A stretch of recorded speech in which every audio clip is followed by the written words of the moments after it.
Hi everyone, welcome to today's class and today we will study the topic oogenesis. तो सबसे पहले हम oogenesis की डेफिनेशन स्टडी करते हैं. oogenesis मतलब formation of haploid female gamete from diploid primordial germ cell. तो ये जो oogenesis है, oogenesis में क्या होता, फीमेल गैमेट फॉर्म होता, फीमेल गैमेट प्रोड्यूस होता और फीमेल गैमेट जो है हैप्लॉइड रहता and female gamete diploid primordial germ cell से प्रोड्यूस होता. oogenesis में 3 प्रोसेसेस इन्वॉल्व है, 3 फेजेस इन्वॉल्व है. पहली जो फेज है, first phase involve in oogenesis is multiplication phase. First phase is multiplication phase. Second phase is growth phase. Second phase is growth phase. And third phase which is involved in oogenesis is maturation phase. Maturation phase. So we will study oogenesis one by one. Means first multiplication phase, then growth phase and then maturation phase. So see, this cell is primordial germ cell. This is primordial germ cell. Primordial germ cell. It is diploid, which is present in the ovary. Primordial germ cell undergo repeated mitotic divisions. Primordial germ cells undergo repeated mitotic divisions like this, repeated mitotic divisions, and produce millions of cells, and that cells which are produced after the repeated mitotic divisions of primordial germ cells, that all cells are called as gamete mother cells. These are called as gamete mother cells or oogonial cells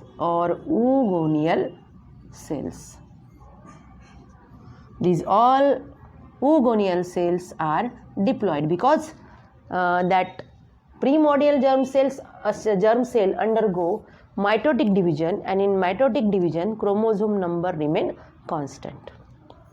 So this phase is called as multiplication phase. So this is multiplication phase. Multiplication phase. This one is called as multiplication phase. And this phase is completed in embryonic stage of female baby. मतलब female baby जब उसका birth भी नहीं हुआ रहता, birth के पहले ही जब फीमेल बेबी मदर की यूट्रस में है तभी ये पूरी प्रोसेस कंप्लीट हो जाती है. एंड इसमें और क्या होगा कि जो भी साइटोप्लाज्म है, साइटोप्लाज्म में जो सेल ऑर्गेनिल्स है, जैसे माइटोकॉन्ड्रिया है, एंडोप्लाज्मिक रेटिकुलम है, माइटोकॉन्ड्रियन, फिर endoplasmic reticulum, then Golgi bodies, etc. These all cell organelles, all these cell organelles multiply. So from this millions of oogonial cells are formed. These oogonial cells are also called as gamete mother cells, and this process is completed during embryonic stage of female. Then out of these millions of oogonial cells, some oogonial cells stop division.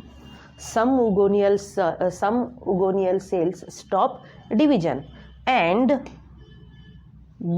grow in size and become large due to accumulation of food. And now these cells which become large, these cells are called as primary oocyte. primary oocyte. It is also diploid, twice N. But this phase is called as growth phase.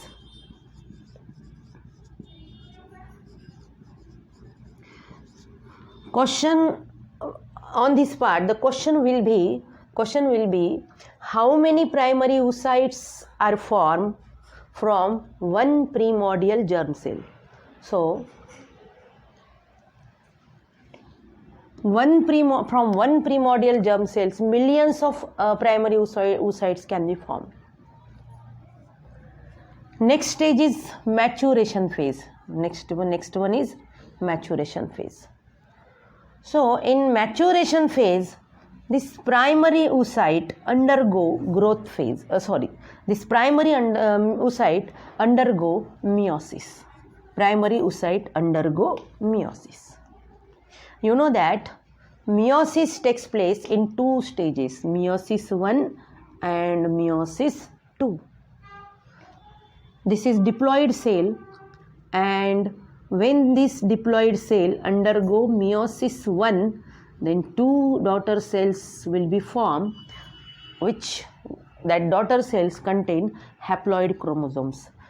This mother cell contains two chromosomes, means chromosomes are present in pair, but these two cells contain single chromosome.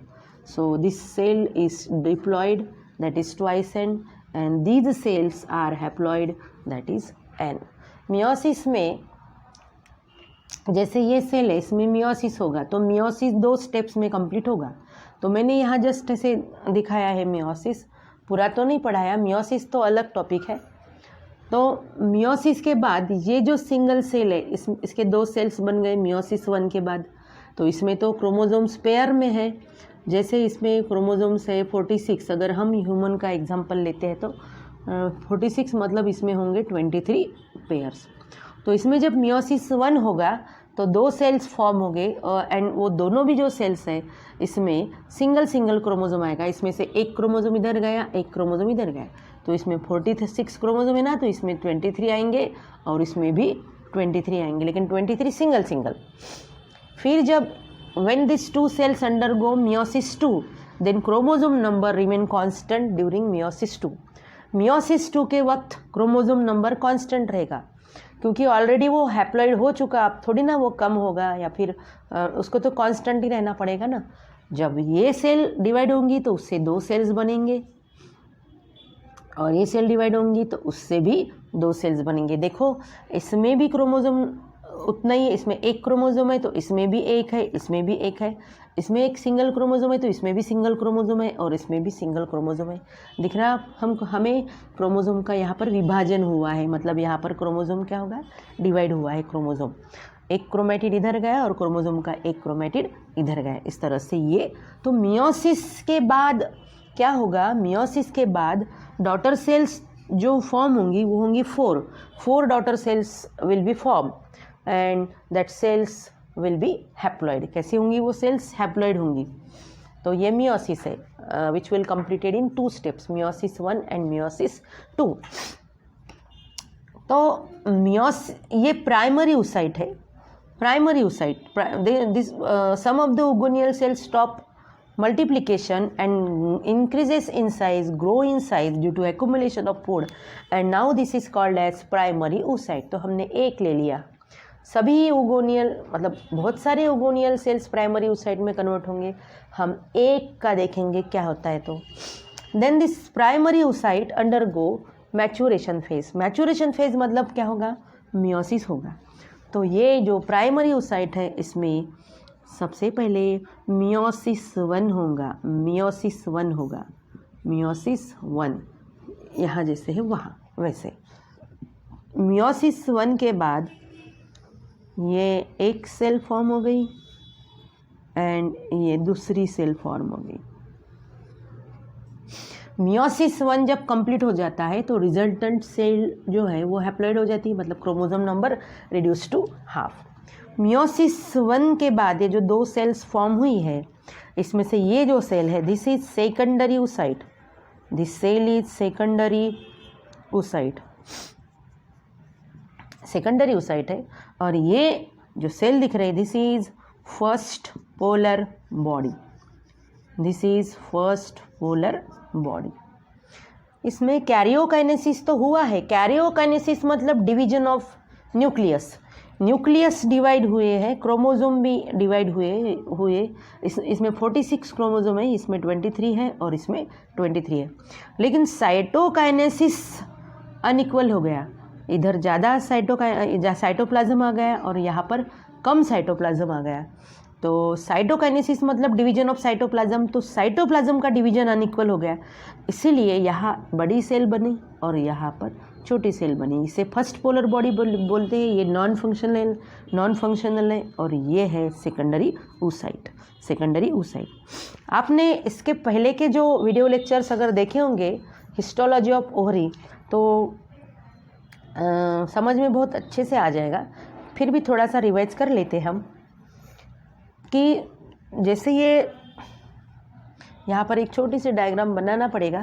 ये uterus है, छोटा सा बना लेते हैं हम। Uterus का ये फैलोपियन ट्यूब या ओविडक्ट एंड ये इन्फेंटिबुलम, यहाँ का जो पोर्शन है थोड़ा सा wide, this is called as ampulla. तो यहाँ लिखती मैं this is ampulla which is site of fertilization, यहाँ पर फर्टिलाइजेशन होता। एंड ओवरी, ये ओवरियन लिगामेंट। तो ओवरी में प्रीमोर्डियल फॉलिकल्स है। Ovary contain millions of primordial follicle during birth. At the time of birth 1 million primordial follicles are present in the ovary, but at the time of puberty only 40,000 primordial follicles are present in the ovary. Birth के समय 1 million primordial follicles है ovary में, लेकिन जब वो eight the time of puberty की as जो है फीमेल की समझ लो 13-14, तो उस एज तक कितने बचते हैं? ओनली 40,000 प्रीमोर्डियल फॉलिकल्स बचते हैं। तो जब at the age of puberty, अब इधर का नहीं निकाला है तो समझ लो आप इधर भी ऐसे ही रहेगा फैलोपियन ट्यूब। तो at the time of puberty देखो यहाँ पर ये जो पिट्यूटरी का एंटीरियर लोब है, पिट्यूटरी का anterior lobe secretes FSH hormone, and this FSH hormone stimulate primordial follicle. FSH hormone stimulate primordial follicle. So this name क्या है इस हार्मोन का? Follicle stimulating hormone. तो फॉलिकल को स्टिमुलेट करेगा। Then primordial follicle convert into early primary follicle,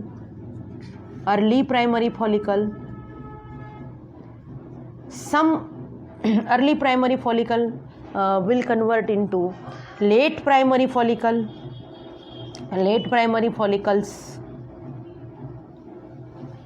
and out of this late primary follicles, some late primary follicles will convert into secondary follicles.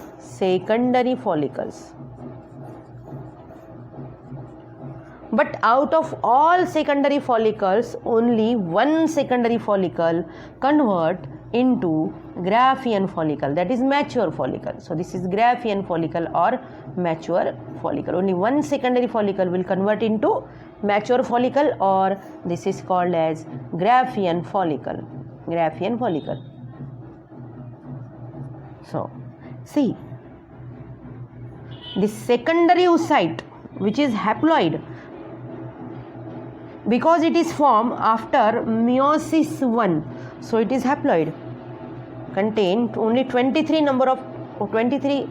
chromosomes. So, and this is also haploid, first polar body. So the secondary oocyte is present in Graafian follicle. So this is Graafian follicle, and oocyte which is present in the Graafian follicle is secondary oocyte. So this is secondary oocyte. Then Graafian follicle rupture when this pituitary secretes LH hormone, that is luteinizing hormone, and this luteinizing hormone stimulate Graafian follicle, and then Graafian follicle rupture, and the secondary oocyte release from Graafian follicle and enter in the ampulla of fallopian tube. तो Graafian follicle में जो secondary oocyte है, जैसे ही secondary oocyte form हो गया तभी Graafian follicle mature हो जाती है और ये ग्राफियन फॉलिकल रप्चर होती है। देन ग्राफियन फॉलिकल रप्चर होने के बाद ये सेकेंडरी oocyte जो है, secondary oocyte release and that secondary oocyte enter in the ampulla part of fallopian tube. कहाँ पर चला गया ये सेकेंडरी oocyte? ये चला गया एम्पुला में। इसके साथ क्या है? इसके साथ एक पोलर बॉडी रहेगी, एक वन पोलर बॉडी। तो अब इसके बाद का डिवीजन बचा है ना, क्योंकि मियोसिस के तो 2 स्टेप्स हैं, मियोसिस 1 एंड मियोसिस 2। तो यहाँ पर मियोसिस कंप्लीट हो गया, मतलब सेकेंडरी oocyte, देखिए इसमें मियोसिस कंप्लीट हो गया, मियोसिस 1 कंप्लीट हो गया इस सेकेंडरी oocyte में, मियोसिस 1 कंप्लीट हो गया, लेकिन मियोसिस 2 इसमें स्टार्ट हो गया था। जो मियोसिस 2 है, मियोसिस 2 के जो स्टेजेस है वो है कैरियोकाइनेसिस 2 एंड मियोसिस 2 की स्टेज है कैरियोकाइनेसिस 2।